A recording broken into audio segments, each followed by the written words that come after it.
नमस्कार दोस्तों, स्वागत है आप सभी का हमारे channel the mystical beyond science में।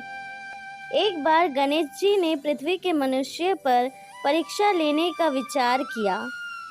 वे अपना रूप बदलकर पृथ्वी पर भ्रमण करने लगे। उन्होंने एक बालक का रूप बना लिया।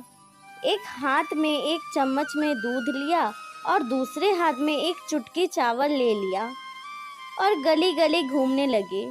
साथ ही साथ आवाज़ लगाते चल रहे थे, कोई मेरे लिए खीर बना दे, कोई मेरे लिए खीर बना दे। कोई भी उन पर ध्यान नहीं दे रहा था, बल्कि लोग उन पर हंस रहे थे। वे लगातार एक गांव के बाद दूसरे गांव इसी तरह चक्कर लगाते हुए पुकारते रहे, पर कोई खीर बनाने के लिए तैयार नहीं था। सुबह से शाम हो गई, गणेश जी लगातार घूमते रहे। एक बुढ़िया थी, शाम के वक्त अपनी झोपड़ी के बाहर बैठी हुई थी।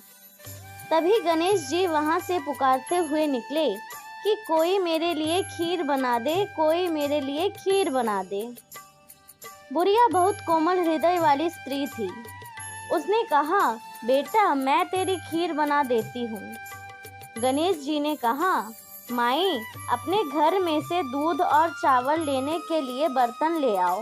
बुढ़िया एक कटोरी लेकर जब झोपड़ी के बाहर आई तो गणेश जी ने कहा, अपने घर का सबसे बड़ा बर्तन लेकर आओ। बुढ़िया को थोड़ी झुंझुलाहट हुई, पर उसने कहा, चलो बच्चे का मन रख लेती हूँ, और अंदर जाकर वह अपने घर से सबसे बड़ा पतीला लेकर बाहर आई। गणेश जी ने चम्मच में से दूध पतीले में उड़ेलने शुरू किया।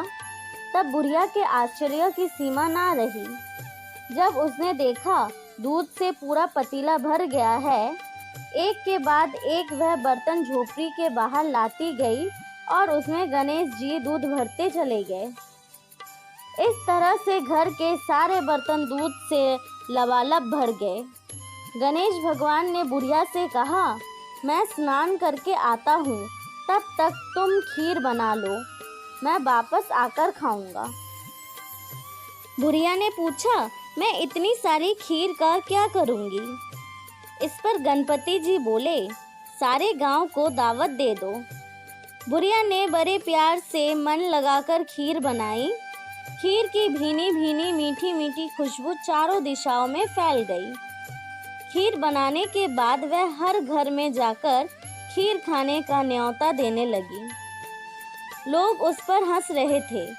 बुढ़िया के घर में खाने को दाना नहीं और यह सारे गांव को खीर खाने का दावत दे रही है। लोग को कतूहल हुआ और खीर की खुशबू से लोग खींचे चले आए। लो, सारा गांव बुढ़िया के घर में इकट्ठा हो गया। जब बुढ़िया की बहू को दावत की बात मालूम हुई, तब वह सबसे पहले वहां पहुंच गई। उसने खीर से भरे पतीले को जब देखा तो उसके मुंह में पानी आ गया। उसे बड़ी जोर से भूख भी लगी थी। उसने एक कटोरी में खीर निकाली और दरवाजे के पीछे बैठकर खाने की तैयारी करने लगी। इसी बीच खीर का एक छींटा गिर गया और गणपति जी को भोग लग गया और गणपति जी प्रसन्न हो गए। अब पूरे गांव को खाने की दावत देकर बुढ़िया वापस अपने घर आई तो उसने देखा बालक वापस आ गया था। बुढ़िया ने कहा, बेटा खीर तैयार है, भोग लगा लो। गणपति जी बोले, माँ भोग तो लग चुका है, मेरा पेट पूरी तरह से भर गया है, मैं तृप्त हूँ। अब तू खा, अपने परिवार और गांव वाले को खिला। बुढ़िया ने कहा, यह तो बहुत ज़्यादा है, सबका पेट भर जाएगा, इसके बाद भी ये बच जाएगी। उस बची खीर का मैं क्या करूँगी? इस पर गणेश जी बोले, उस बची खीर को रात में अपने घर के चारों कोने में रख देना। और बुढ़िया ने ऐसा ही किया। जब सारा गांव जी भरकर खा चुका, तब भी ढेर सारी खीर बच गई। उसने उसके पात्रों को अपने घर के चारों तरफ रख दिया। सुबह उठकर उसने देखा पतीलों में खीर के स्थानों पर हीरे, जवाहरात और मोती भर गए हैं। वह बहुत खुश हो गई। उसकी सारी दरिद्रता दूर हो गई। और वह आराम से रहने लगी। उसने गणपति जी का एक भव्य मंदिर बनवाया और साथ में एक बड़ा सा तालाब भी खुदवाया। इस तरह उसका नाम दूर दूर तक प्रसिद्ध हो गया। उस जगह वार्षिक मेले लगने लगे। लोग गणेश जी की कृपा प्राप्त करने के लिए उस स्थान पर पूजा करने और मान्यताएं मानने के लिए आने लगे। गणेश जी सबकी मनोकामनाएं पूरी करने लगे। तो दोस्तों, कैसी लगी आज की हमारी ये कहानी?